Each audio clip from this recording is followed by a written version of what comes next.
Di awal film kita akan diperlihatkan dengan foto-foto hancurnya kota Busan akibat ulah para gangster. Lalu pada tahun 1990 diberitahukan kalau pemerintah menyatakan perang kepada para gangster. Bahkan mereka juga akan melakukan cara apa saja untuk membasmi gangster demi mengurangi angka kejahatan di kota Busan. Kemudian terlihat salah satu ketua gangster berhasil ditangkap oleh polisi dan ia bernama Choi Ik-hyun. Di sana ia ditangkap karena telah menggelapkan dana dari konstruksi sebuah hotel. Dan ia juga merupakan baladnya si Kim Pan-ho yang terkenal dengan ketua Yakuza paling ditakuti di sana. Dan inilah Nameless Gangster. 1 minggu sebelum kejadian terlihat seorang pemilik hotel yang bernama Hur sedang dilalap-lalap ke dalam bak mandi oleh barudaknya si Kim Pan-ho. Namun dalam penyiksaan itu Hur berhasil kabur dari sana. Kemudian di dalam penjara terlihat Choi didatangi seorang jaksa. Di sana jaksa itu menyuruh Choi untuk menuliskan keterlibatannya dengan Kim yang telah menyulik Hur untuk dieksekusi. Namun Choi malah ngeles dan berbohong kepadanya. Akibat hal itu jaksa pun marah dan menyuruh sipir untuk membuka selnya. Dan si Choi pun disiksa. Lalu di sini terjadilah flashback-flashbackan kepada si Choi yang dimana dulu ia merupakan seorang karyawan dari Bea Cukai. Lalu ia dengan 3 rekannya membuka sebuah kontainer yang berisi barang-barang ilegal. Melihat hal itu si Aki yang merupakan pemiliknya langsung menyogok Choi agar barang-barang itu diizinkan untuk berangkat. Saat masuk ke kantor, Choi melihat tim audit sedang marah-marah karena kelicikan mereka telah diketahui. Lalu Choi pun langsung pergi ke toilet untuk menemui atasannya dan memberitahunya. Dan ternyata atasannya juga ikut korup dalam kasus suap barang ilegal. Mendengar hal itu atasannya panik dan menyuruh Choi untuk menyembunyikan barang-barang hasil korup di atas toilet. Tapi karena sudah kepenuhan, barang-barang di atas toilet pun menjadi murudul dan meninggang mereka. Kemudian di rumah Choi terlihat ia mempunyai 2 anak dengan keadaannya yang masih miskin. Tidak lama kemudian adiknya Choi datang mengunjunginya. Di sana ia memberitahu kalau ia akan menikah. Mendengar hal itu Choi pun memberikan jam tangan hasil korup kepada adiknya untuk membantu biaya pernikahannya. Pada siang harinya Choi pergi menemui atasannya untuk rapat.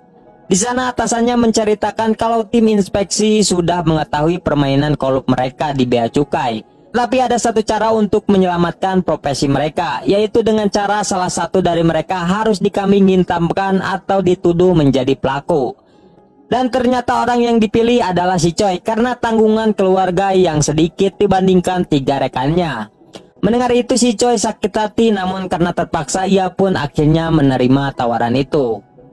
Pada malam harinya ketika bertugas si Choi curhat kepada temannya kalau ia sebenarnya tidak terima untuk dikambing hitamkan. Karena ia menganggap kalau yang korup bukan hanya ia saja. Lalu di CCTV terlihat 2 pria sedang berusaha membobol sebuah kontainer. Melihat hal itu Choi pun menghampiri mereka dan terjadilah baku hantam. Tapi karena si Choi lemah ia pun kalah dan 2 pria itu berhasil kabur dari sana. Lalu Choi penasaran untuk membuka isi kontainer itu dan ternyata di sana berisi sebuah narkoboy dengan jumlah yang sangat banyak. Melihat hal itu Choi pun panik dan bingung karena jika melapor ke atasannya tentu saja ia malah akan dituduh pemiliknya. Lalu ia pun memutuskan untuk menjual narkoboy itu kepada mafia yang ada di Busan. Dan rekannya pun setuju dengan rencananya itu. Bahkan dia juga ternyata kenal dengan mafia yang butuh narkoboy itu. Singkat cerita Choi pun menemui mafia itu untuk menjual narkoboynya. Dan mafia itu bernama Choi Hyun Bai. Karena namanya sama jadi kita panggil saja Hyun Bai. Lalu si Hyun Bai membeli narkoboynya dengan harga $3.000. Dan si Choi pun setuju dan langsung merayakannya dengan mabok ciu. Ketika saat oleng Choi menanyakan tentang nama Hyun Bai yang namanya sama dengannya yaitu Choi. Bahkan ia juga menanyakan nama ayahnya yang ternyata juga sama. Mengetahui itu Choi pun menyuruh Hyun Bai si ketua gangster untuk hormat kepadanya karena ia merupakan saudara tertua dari generasi ke-35 dari marga Choi. Mendengar hal itu, anak buahnya Hyun Bai langsung menyiksanya karena ia tidak sopan kepada bosnya. Keesokan harinya Hyun Bai, si ketua gangster ini, pergi ke rumah ayahnya. Namun ternyata si Choi juga ada di sana. Yang ternyata perkataan Choi kemarin benar bahwa ia adalah saudaranya yang tertua. Karena ayahnya tiba-tiba langsung menyuruh Hyun Bai untuk hormat kepadanya. Akibat kejadian itu, si Choi pun kini bergabung dan langsung diperkenalkan kepada sebuah anggota Hyun Bai. Dan ia pun kini dihormati. Ketika di bar, Hyun Bai curhat kepada Choi kalau ia pernah masuk penjara dengan kakinya harus dirantai. Karena merasa kesakitan, Hyun Bai selalu meminum obat pereda hingga membuatnya kecanduan. Setelah beres curhat, si Choi tidak sengaja bertemu dengan atasannya saat di bea cukai.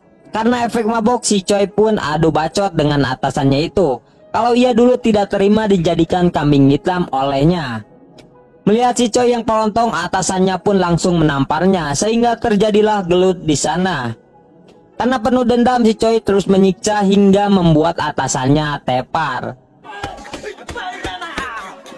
Akibat kejadian itu, Hyun Bai mengajak Choi mantai untuk menenangkan pikirannya.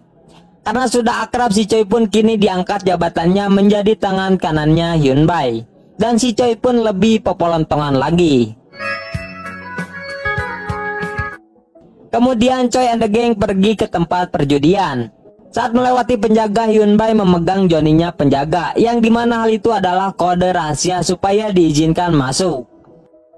Kemudian cerita berlanjut ke masa depan yang dimana si Choi sedang disidang. Di sana ia dinyatakan bersalah karena ikut terlibat dan bersekongkol dengan Kim Pan Ho dalam insiden mengeksekusi Hur, pemilik hotel yang tadi di scene awal. Kemudian diceritakan juga awal mula pertemuan Choi dengan Hur. Di sana Hur menceritakan kalau ia ingin diperkenalkan dengan gangsternya si Choi. Lalu malam harinya di sebuah bar, Hur menceritakan kalau ia mempunyai rencana untuk menjadikan Choi jadi jasa keamanan hotel miliknya. Kemudian ia pun memperkenalkan Kim Pan Ho yang merupakan ketua gangster yang paling ditakuti. Di sana Hur mengatakan kalau Kim ini mempunyai saham 40% dari usaha clubbing. Bahkan ia juga berniat untuk mengajaknya join di hotelnya. Mendengar itu, Choi pun langsung menemui Hyun Bai untuk memberitahukan kabar itu.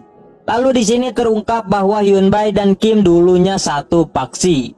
Namun suatu hari tiba-tiba Kim keluar dan membentuk geng baru, sehingga mereka pun kini menjadi saingan dalam dunia pergangsteran. Lalu Hyun Bai mengatakan kalau dunia pergangsteran ini juga mempunyai aturan yang dimana mereka dilarang untuk merebut wilayah geng lain. Tetapi Hyun Bai mengatakan kalau ia bisa membasmi si Kim, namun ia harus mempunyai keuntungan untuk melakukannya. Mendengar itu, Choi pun terus melobinya dengan kata-kata yang manis agar Hyun Bai mau melakukan pergerakan untuk menendang si Kim. Lalu Choi membuat rencana agar ia dijadikan umpan sebuah masalah agar geng Hyun Bai dan Kim menjadi tawuran. Mendengar hal itu, si Kim pun setuju. Keesokan harinya Choi mengajak adiknya untuk menjalankan misi itu. Lalu mereka pergi ke sebuah hotel untuk rapat dengan Hur dan pemilik saham.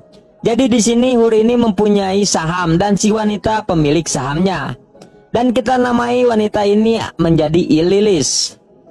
Lalu terlihat Kim juga ada di sana karena ia ternyata diundang Lilis. Lalu Choi memperkenalkan dirinya dan menawarkan untuk dijadikan bagian keuangan di saham hotel milik si Lilis. Mendengar hal itu, anak buahnya si Kim tidak terima dan langsung menghajar si Choi. Akibat hal itu, rencana Choi untuk dijadikan umpan kini telah berhasil mereka makan. Mengetahui Choi telah dihajar, Hyun Bai pun menggerakkan pasukannya untuk menyerang. Dan baku hantam pun terjadi.